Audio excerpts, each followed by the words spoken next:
दोस्तों, साल का आखिरी सूर्य ग्रहण मार्गशीर्ष मास की अमावस्या के दिन लगने जा रहा है। इस साल 2021 में कुल 4 ग्रहण थे, जिनमें से 3 ग्रहण लग चुके हैं और चौथा यानी कि आखिरी सूर्य ग्रहण अभी बाकी है, जो कि 4 दिसंबर को लगने जा रहा है। आज की इस वीडियो में मैं आपको बताने वाली हूँ साल 2021 के आखिरी सूर्य ग्रहण के बारे में।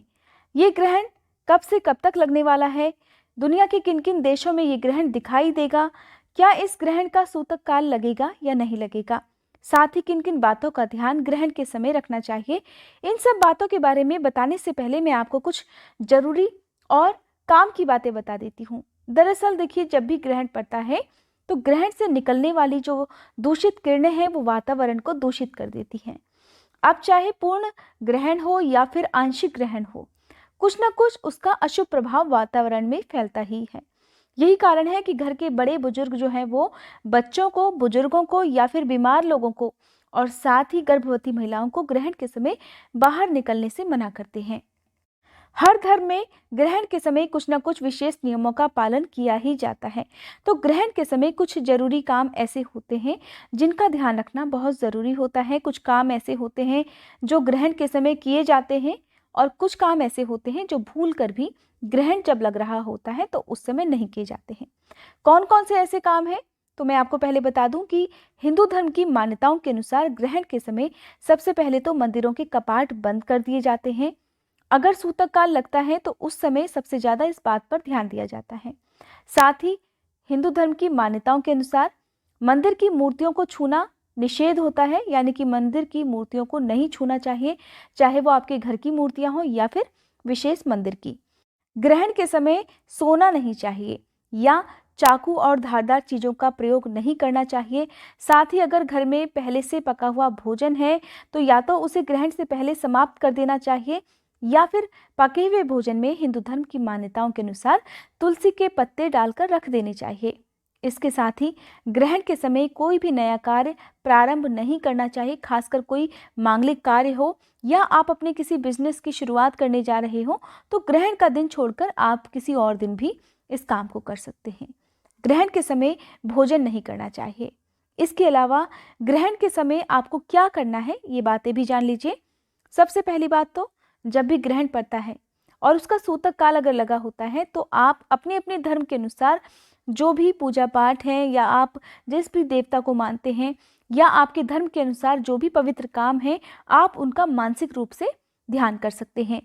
हिंदू धर्म के अनुसार इष्ट देवी देवताओं का मानसिक रूप से ध्यान करना चाहिए, उनके मंत्रों का जाप करना चाहिए। और अगर सूर्य ग्रहण होता है तो सूर्य देवता के मंत्रों का मानसिक जाप करना चाहिए। ग्रहण लगने से पहले और ग्रहण की समाप्ति के बाद स्नान जरूर करना चाहिए। साथ ही घर की साफ सफाई करके, हिंदू धर्म में मान्यता है कि गंगाजल छिड़ककर सभी दूषित नकारात्मक ऊर्जाएं दूर हो जाती हैं और घर पवित्र हो जाता है। साथ ही नहाने के पानी में गंगाजल मिलाकर भी आप स्नान कर सकते हैं। बाकी धर्म के लोग भी अपनी अपनी मान्यताओं के अनुसार जो भी चीजें पवित्र करने के काम में आती हैं उनका प्रयोग आप कर सकते हैं। किसी भी ग्रहण का सबसे ज्यादा प्रभाव जो पड़ता है वो पड़ता है गर्भवती महिलाओं पर।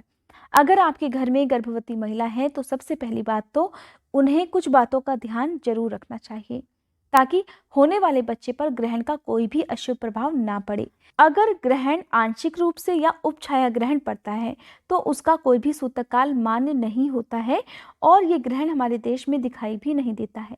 हो सकता है कि कुछ सेकंड के लिए, कुछ पलों के लिए ये ग्रहण हमारे देश के किसी भी हिस्से में दिखाई दे जाए, लेकिन फिर भी इसका सूतक काल मान्य नहीं होता है। अगर कोई भी ग्रहण पूर्ण रूप से पड़ता है तभी उसका सूतक काल मान्य होता है। साल 2021 का आखिरी सूर्य ग्रहण दुनिया के अंटार्कटिका, दक्षिण अफ्रीका, ऑस्ट्रेलिया और दक्षिणी अमेरिका में दिखाई देगा, लेकिन इस ग्रहण को भारत में नहीं देखा जा सकेगा। यही कारण है कि हमारे देश में इस ग्रहण का कोई भी सूतक काल मान्य नहीं होगा।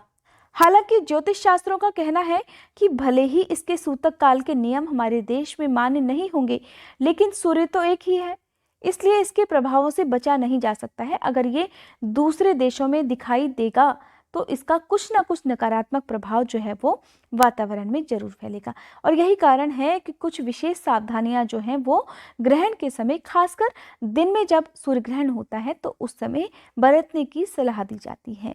अगर आप ग्रहण के नियमों का पालन करना चाहती हैं तो मैं आपको हिंदू धर्म की मान्यताओं के अनुसार बता देती हूँ कि हमारे हिंदू धर्म में तुलसी जी को बहुत पवित्र माना जाता है। अगर आप कामकाजी हैं, बाहर आप जॉब के लिए जाती हैं, वर्किंग हैं, या आपको किसी भी काम से घर से बाहर ग्रहण के समय निकलना पड़े, तो आप पहली बात तो मन में कोई डर ना रखें, कोई भी नेगेटिव विचार आप अपने मन में ना आने दें। और अगर आपके मन में फिर भी डर है तो आप तुलसी जी के कुछ पत्ते जो हैं आप पहले से ही तोड़ कर रख लीजिए। ये आपको नियम का पालन जरूर करना है कि ग्रहण के समय कभी भी तुलसी दल नहीं तोड़े जाते हैं। तो ग्रहण प्रारंभ होने से पहले ही आप थोड़े से तुलसी के पत्ते तोड़ कर रख लीजिए। जब भी आप बाहर जाएं आप उन्हें अपनी हथेली में दबा लीजिए, या थोड़ा सा उसका रस निकालकर आप अपनी हथेलियों में लगा सकते हैं।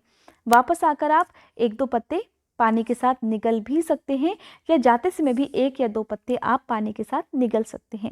ऐसा हमारे हिंदू धर्म में मान्यता है कि तुलसी जी अपने आसपास की जितनी भी नकारात्मक ऊर्जा है या जो भी अशुभ प्रभाव हैं, खासकर ग्रहण के समय जो दूषित किरणें निकलती हैं, उन्हें अपने में समाहित कर लेती हैं, अपने में सोख लेती हैं। यही कारण है कि ग्रहण से पहले जब भी पका हुआ भोजन हो, पीने का पानी हो, दूध हो, उसमें तुलसी के पत्ते डालकर रख दिए जाते हैं। किसी भी ग्रहण के बाद स्नान और दान का हिंदू धर्म में विशेष महत्व बताया गया है। तो इसलिए आप ग्रहण के बाद चाहें तो कुछ ना कुछ दान जरूर करें। खासकर अगर घर में कोई भी प्रेग्नेंट लेडी है तो उनके हाथ से अनाज का, वस्त्रों का या फिर रुपए पैसों का दान जरूर कराना चाहिए। ये थी आज की वीडियो। उम्मीद करती हूँ ये जानकारी आपको पसंद आई होगी।